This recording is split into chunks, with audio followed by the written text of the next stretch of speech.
ప్రభుత్వ ఉద్యోగులను నిండా మోసం చేసిన కూటమి సర్కార్పై పోరాటానికి ఎంప్లాయీస్ సిద్ధమవుతున్నారు. ఈ నెల 12వ తేదీ నుండి ఉద్యమ కార్యాచరణ సమావేశాలు శ్రీకాకుళం జిల్లా నుంచి ప్రారంభమవుతాయని AP JAC Amaravati chairman Bopparaju Venkateswarlu తెలిపారు. ఎన్నికలకు ముందు ఇచ్చిన హామీలను కూటమి ప్రభుత్వం ఇప్పటి వరకు అమలు చేయలేదు అని ఆయన మండిపడ్డారు.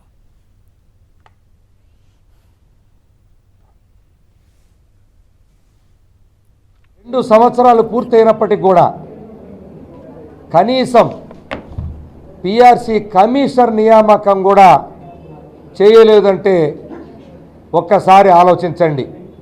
ఎందుకు ప్రభుత్వమే రాష్ట్ర ప్రభుత్వ సొంత ఉద్యోగులు ప్రభుత్వంలో భాగస్వామైనటువంటి ఉద్యోగుల పట్ల ఎందుకు ఇంత నిర్లక్ష్యం వహిస్తుందో నాకు అర్థం కాలేదు. అలాగానే మంచి ఐఆర్ ప్రకటిస్తామని మేనిఫెస్టోలో చెప్పారు.